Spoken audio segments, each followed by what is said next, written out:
Did something happen? The phone finally connected, and I quickly told my husband. It seems someone broke into the room. Everything is a mess. Your room looks fine, but something might be missing. I'm calling the police right now. Wait a moment, my husband said, hesitating before telling me something I didn't expect. I had let my mother stay in the room during our trip. What does that mean? I wondered. My name is Lauren. I'm 32 years old, and I work at a company. I've been working hard since I graduated from university, and I got married just a year ago. My husband is Tyler. He works at a company we partner with. I first met Tyler when I went to a meeting at his company as the new project leader. I was nervous, but he greeted me with a warm smile. Nice to meet you. I'm Tyler. I'm looking forward to working with you, he said. Over time, after a few meetings, we got to know each other better. One day after meeting, Tyler asked me, Lauren, do you have some time now? Would you like to have tea at a cafe? I know. That sounds nice. I'd love to go, I replied. At the cafe, we talked, and I was drawn to his kindness and sense of humor. I felt comfortable opening up to him. Lauren, Tyler said after a while, I've been wanting to get to know you better. How about having dinner together this weekend? When he said that, I felt surprised and happy. Yes, I'd love to, I replied. After that, we went on more dates. Tyler was always kind and listened to me carefully. About 8 months later, after a dinner date, Tyler suddenly confessed his feelings. Lauren, to be honest, I've always been thinking about you. Will you go out with me? I love you. My heart swelled with happiness, and I responded, I love you too, Tyler. I look forward to our future together. From that moment, our romantic relationship officially began. As we continued dating, Tyler proposed a few times, saying, Lauren, let's live together. Let's get married. At first, I wasn't sure. It felt a bit fast. But Tyler's deep love and his wish to build a life together made me feel confident. One day, I finally said, Tyler, I also want to build a future with you. Let's get married. Tyler was overjoyed, and that's when our new life together began. After living alone for so long, sharing meals, watching TV, and having conversations at home with him brought me so much happiness. I am very happy with my married life with Tyler. However, if there's one thing that bothers me, it's my mother-in-law. She had Tyler when she was young, so she's still in her 30s. Tyler was raised by his single mother, and they are very close. They often go shopping together because she invites him, and maybe because of this, she finds it hard to let go of Tyler. She often gets involved in our marriage. For example, when we were picking a dining table for our new apartment, she came along and said, Lauren, how about this table? I think it's wonderful. I hesitated and replied, yes, but it might be a bit too big. She insisted, no, having a large table will make family meals more comfortable, right, Tyler? Then she turned to him for agreement. Tyler said, yeah, maybe a bigger one would be better. With that, my mother-in-law decided. Then it's settled. Also, for some reason, she had a spare key to our house. She often came over without telling us. One day, I came home and she was making clam chowder in the kitchen. Lauren, welcome home. I'm making clam chowder today, she said with a smile. I tried to politely say, Mom, it's a bit troublesome when you come over without telling us first. She smiled back and said, don't be so formal. We're family, and it's no problem for me to visit anytime, right? On top of that, she often asked me to cook for her. Lauren, next weekend, please come to my house with Tyler and cook the meal. I hesitated and said, but you're such a good cook. Why do I need to do it? It's not about that. It's good for young people to work hard. Tyler is looking forward to it. Tyler, looking a little nervous, added, yes, Lauren, your cooking is always delicious. I'm looking forward to it. Her interference kept growing, and it started to stress me out. She wasn't just interfering. She often seemed upset with me and would say things that hurt. For example, when we were celebrating Tyler's birthday at our house recently, she showed up without telling us. Happy birthday, she said when she arrived. Oh, Mom, Tyler said. She noticed me and said, oh, Lauren's here too. Did you have the day off today? Yes, I answered. I took the day off to celebrate Tyler's birthday. She frowned and said, that's a mistake. Tyler and I were planning to celebrate his birthday just by ourselves. Your presence ruins our plans. I wish you had understood that better. I tried to stay calm and replied, but I am Tyler's wife now. She shot back. So, what if you're his wife? Do you think you're more important than his mother? Your marriage is just a piece of paper. Don't get ahead of yourself. I'm his mother, and I brought him into this world. She always seemed to put her relationship with Tyler above mine. She didn't like me much because she loved her son so much. Because of that, she was often cold toward me. I told myself to stay calm and not feel jealous. After all, she raised Tyler alone, which is something to respect. But then something happened that I couldn't ignore. It was last week in the living room. There was an old watch that my grandfather gave me before he passed away. When he got sick and had to close his watch store, he gave me his oldest watch. This antique watch is worth over $40,000, and in his will, my grandfather said I should only sell it if I ever faced financial trouble. After he passed away, this watch became a very special heirloom to me. I kept it in the living room so I could always feel close to him. One day, when my mother-in-law visited, she saw the watch and criticized it. "What is this? Why keep such an old, worn-out watch in the living room like it has any value?" I tried to explain that it was a valuable antique and a special memory from my grandfather, but she didn't seem to understand. The way she looked down on the watch made me feel like she was also looking down on my grandfather and me. It hurt a lot. To protect the watch from more comments, I decided to put it away in a drawer in my room. Later, she asked with a laugh, "What happened to that old watch?" When I told her I had stored it in my room, she seemed happy, like she had won, which only made me feel worse. After she left, Tyler asked if I was okay and tried to comfort me. I told him how hurt I felt by what his mother said. He listened, but his answer was always the same. "My mom does it because she loves me. I'm sorry." I wasn't looking for an apology. I just wanted him to support me when it came to his mother. But I also knew how much he respected her for raising him alone, and I knew he cared about me too. I understood it was hard for him to be stuck between his mother and me, so I couldn't blame him. In the end, I felt like I had no choice but to keep enduring it for his sake. Then, out of the blue, Tyler planned a week-long vacation. I felt so relieved and happy because I knew he was trying to ease the tension with his mother. We went on the trip, just the two of us, and I really enjoyed our time together. For a whole week, I didn't think about my mother-in-law at all. It was such a happy time, and the days passed quickly. Finally, the day came for us to go home. Tyler had to stop by his office first, so I went back home alone. As I walked back, thinking about the happy memories from our trip, I unlocked the door to our home. It was our familiar apartment, but as soon as I stepped into the living room, something felt wrong. I couldn't quite figure out what it was at first. I looked around, feeling uneasy. Wait a minute. I remembered that I had closed the windows and curtains tightly before we left, but now I noticed that the curtains were slightly open and the window lock was undone. The sofa cushions were messy, and the TV remote, usually kept in its case, was neatly placed on the table. It seemed like things had been moved, but not in a way that was obvious. The room was clean, but since I always keep everything in order, these small changes made me feel really uncomfortable. I went to the kitchen and found that some food was missing from the fridge. There were watermarks in the sink, like someone had used it recently. What does this mean? I checked the entrance, but nothing seemed out of place. I started to wonder if my mother-in-law, who has a spare key, might have come in without telling us. But it didn't seem like something she would do while we were away, and we wouldn't have left the window unlocked. At the time, I believed she had some respect for our space. Then the idea that it might have been a burglar crossed my mind, but I didn't want to believe it. If it had been a break-in, there would be more mess, right? Everything in the living room seemed fine, so I tried to tell myself that Tyler must have moved something before we left. Even though I tried to convince myself, I couldn't reach Tyler, and my anxiety kept growing. What if someone really had come in? Feeling nervous, I opened the door to my room quietly. The moment I stepped inside, I was shocked by what I saw. My room was completely messed up. Clothes that should have been neatly folded were thrown all over the bed, and underwear was scattered on the floor. The drawers of the dresser were open, and clothes were jumbled up inside. The most shocking part was my desk.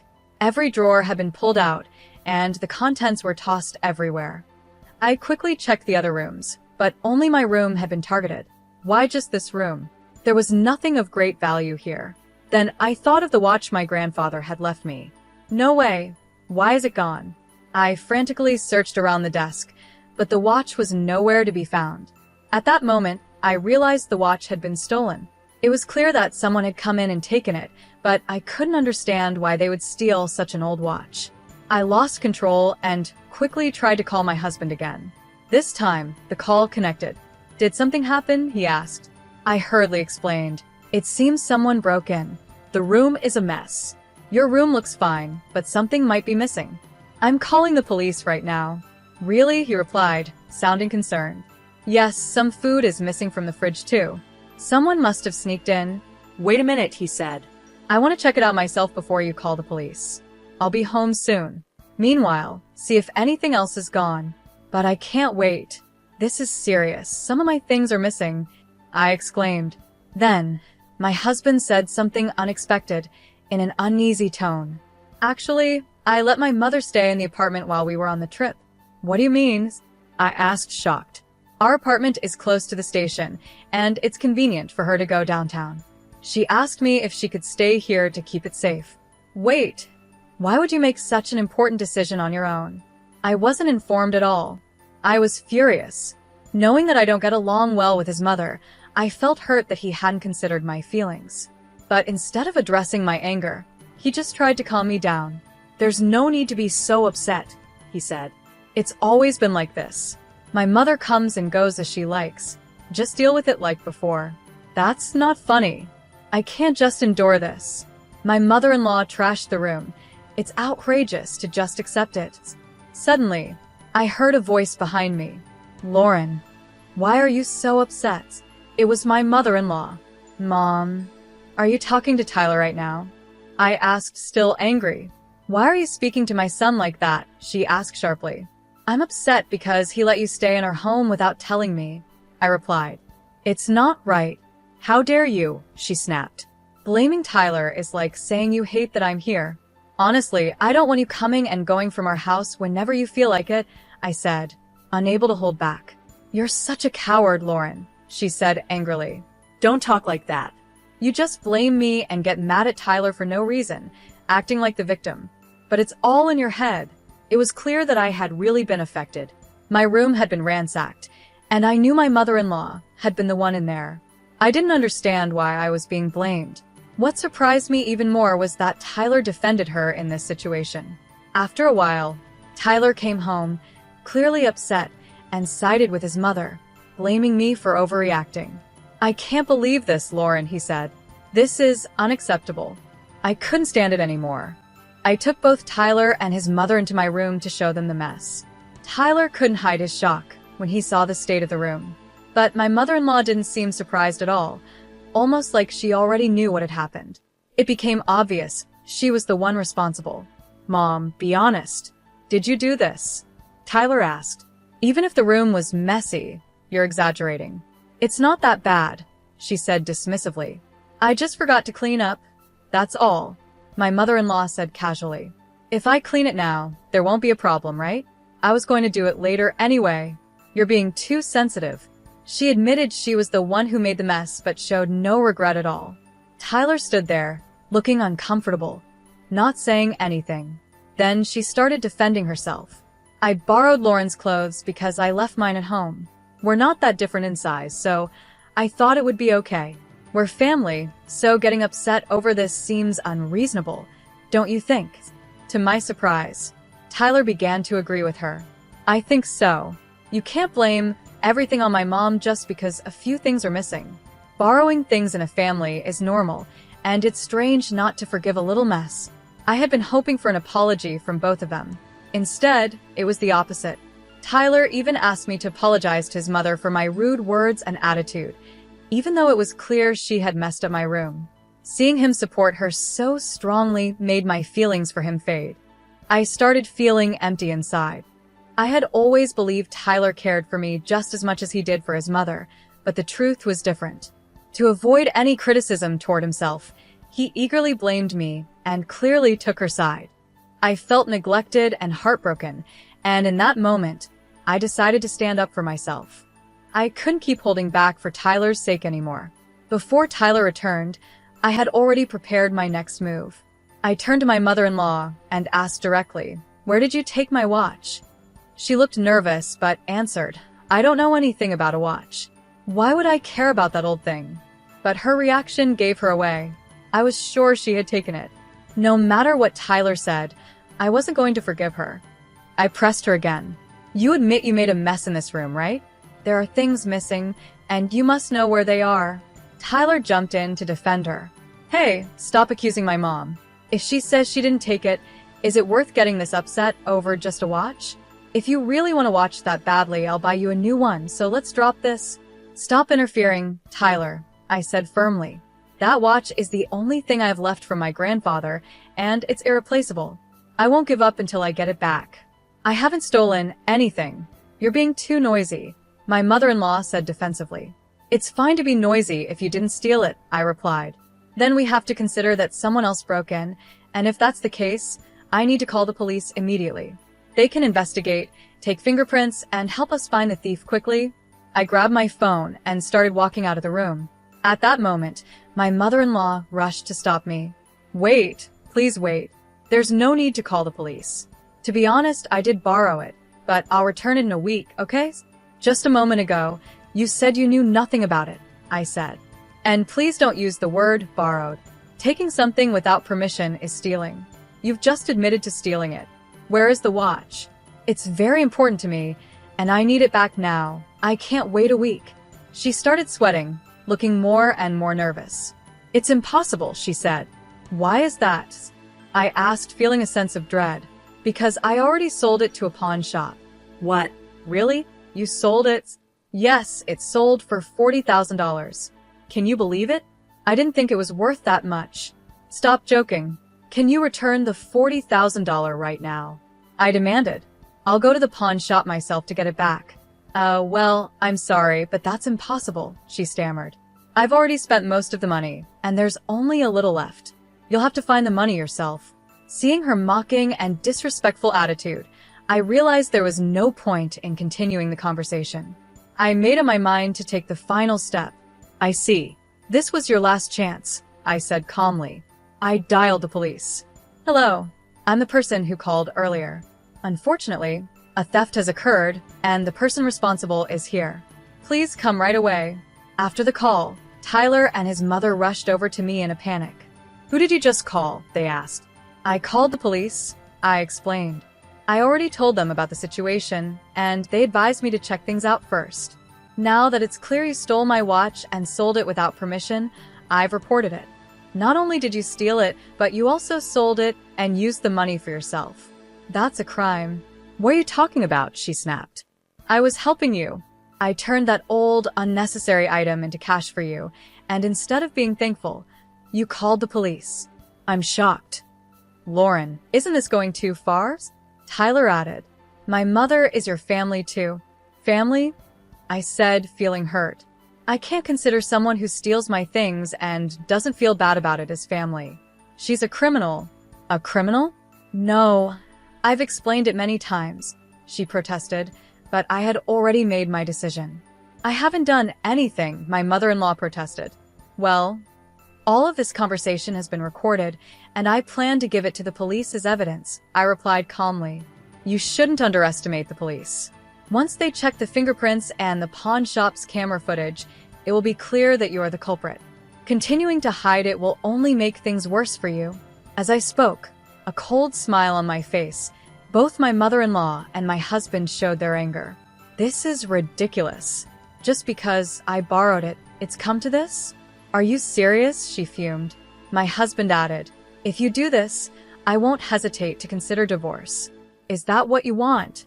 You'll be in trouble too if we get a divorce." It seemed they thought the word divorce would scare me into backing down. But I stayed calm and replied, "I don't mind at all. What's more troubling is that your mother is a criminal. I've been ready for divorce from the start." "Wait, please." "The divorce talk was just a joke," my husband said quickly, sounding panicked. "I got too emotional. Please reconsider. I'll apologize as many times as you want. Just please overlook my mother's actions." Tears appeared in his eyes as he pleaded. Ironically, it was his mother who should have been apologizing, but she just stood there with her arms crossed, staring at me as if to intimidate me. "Your excuses are pointless," I said firmly. "I've forgiven both of you many times, but you always ignore my feelings and keep defending her. This time, I won't forgive either of you." My firm stance left my husband speechless and my mother-in-law furious.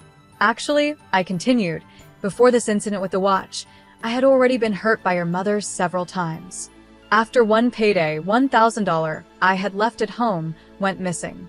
I knew she had been around, but I didn't have proof. Since then, I've been deliberately leaving fake bills around the house. Did you know that?" She began to panic, visibly sweating. "What should I do? What should I do?" she muttered, as the reality of the situation set in. When the police arrived, I explained everything. Tyler and his mother tried to argue, saying things like, "This is just a family matter, and my wife is exaggerating," but based on the condition of the room and the recorded conversation, the police took my mother-in-law into custody on suspicion of theft. Tyler went to the police station with her, escorted by an officer. Afterward, I headed to the pawn shop my mother-in-law had mentioned. At the shop, there was clear evidence that she had sold the watch. The surveillance footage confirmed it. Luckily, my grandfather's watch had not been sold yet and was still there. Thanks to the officer's help, I was able to get it back. I was able to get back my grandfather's watch. It wasn't easy to confront my husband and mother-in-law, but I believe calling the police was the right thing to do. When I held the watch again, it felt like my grandfather was proud of me. After that, the divorce with my husband was finalized. He begged me to avoid the divorce and asked me to help his mother, but I ignored his pleas. I sometimes see him at work, but I don't talk to him, and my supervisor, who understands the situation, handles things professionally. Communication with him was done strictly through lawyers, and in the end, my husband accepted the divorce. The police gathered more evidence, including the pawn shop clerk's testimony, which confirmed my mother-in-law's guilt. She is now serving a 4-year prison sentence. At first, her actions were just to bother me, but when she found out the watch was worth a lot of money, she got greedy and spent it all. Because of that, she lost her part-time job and will have a hard time finding work after she gets out of prison. What started as minor harassment turned into a serious crime that ruined her life. The foolishness of her actions is shocking. Since she had no savings, the $40,000 to repay the pawn shop fell on my ex-husband. He's now working hard to pay for his mother's living expenses, and everyone at his workplace knows about our divorce and what his mother did. This has made his life difficult and uncomfortable. Meanwhile, I am finally free from the stress caused by my ex-husband and his mother. I'm thoroughly enjoying my independence. While my marriage didn't turn out as I had hoped, being able to protect the valuable watch from my beloved grandfather is a big comfort to me. Right now, I'm focusing more on myself than on romantic relationships, and I'm excited to enjoy my single life. I'm also looking for new hobbies and interests. A new chapter in my life is starting, and after everything I've been through, I'm dedicated to taking care of myself and living life fully.